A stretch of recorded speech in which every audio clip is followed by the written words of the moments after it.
This is my culminating project, using technology in the special education classroom. So my ISTE standard that I chose to work with was number 3, Model Digital Age Work and Learning. Teachers exhibit knowledge, skills, and work processes representative of an innovative professional in a global and digital society.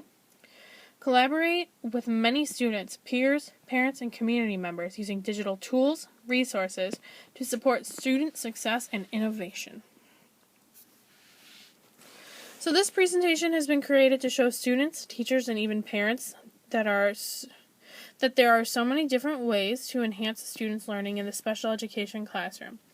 Within this presentation, you will see some of the many different ways you can incorporate technology in their learning in the classroom as well as at home, along with many different resources that are used in their day-to-day classroom experiences. So one of the things that I find very important is the use of screencasting. In the classroom, there are never two students who learn in the exact same way or at the same rate. So it is something I've found to be very helpful is to record your lessons that you are going to be teaching your students. This allows them to look back at them, whether they're in the class or outside of it, pause and play them whenever they want at their own pace. It also gives you the option to record your voice, so you could just record a screen, no problem, record what you're doing, but you can also record your voice in there so you have your comments about the lessons so the students have those to remember as well. And on here is a little example of something I did. A Guide to Daily Happiness for Kids by Carol McLeod. Just me reading a book, giving the students the option to pause the video whenever they want. Things like that.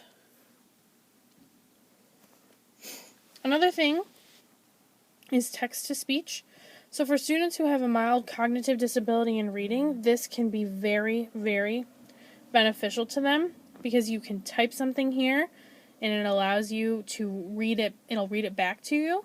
So you could put an entire book, an entire chapter, a worksheet, something in here, and it'll read your text aloud to you. So this is called natural readers.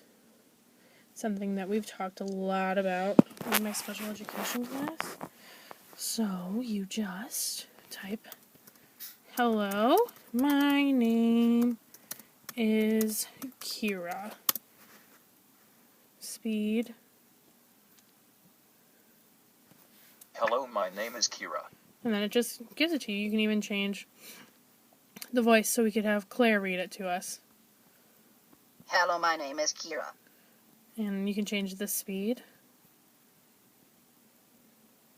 Hello, my name is Kira. That's pretty fast, but you get the idea. Along with the text-to-speech comes the use of iPads. I use the example of using it in a literacy support way. So there are many, many, many apps. So many different apps that you could possibly think of.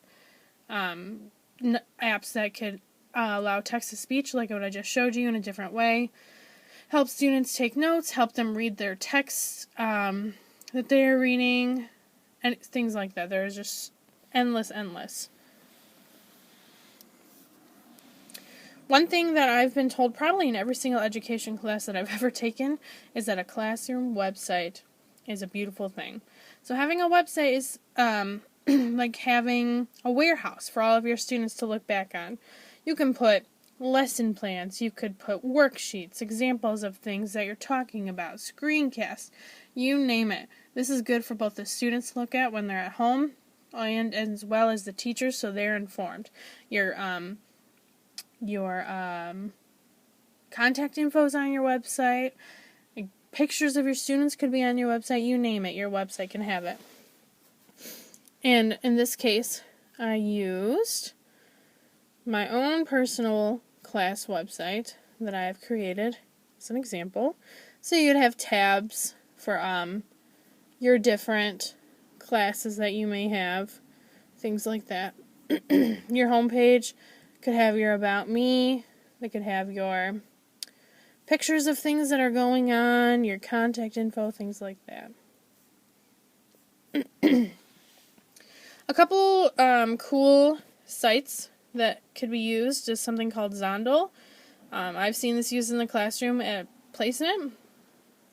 It has many different educational games based on subject on there. So that's something not necessarily just the special ed classroom, but general ed, but I've seen it used in a special ed classroom. Gets them thinking outside the box, thinking about learning through the game is pretty cool. And then as well as Google Play, it's an app-based website that also has various games that are on there, and it gives them the variety to use different pieces of technology, whether it be a computer, an iPad, a MacBook, a Chromebook, you name it, you can just play on there. So when it comes to the use of technology in the classroom, there are many different ways it can be used. You can use it to enhance a child with a disability's learning, or you can do something as easy as play an educational game.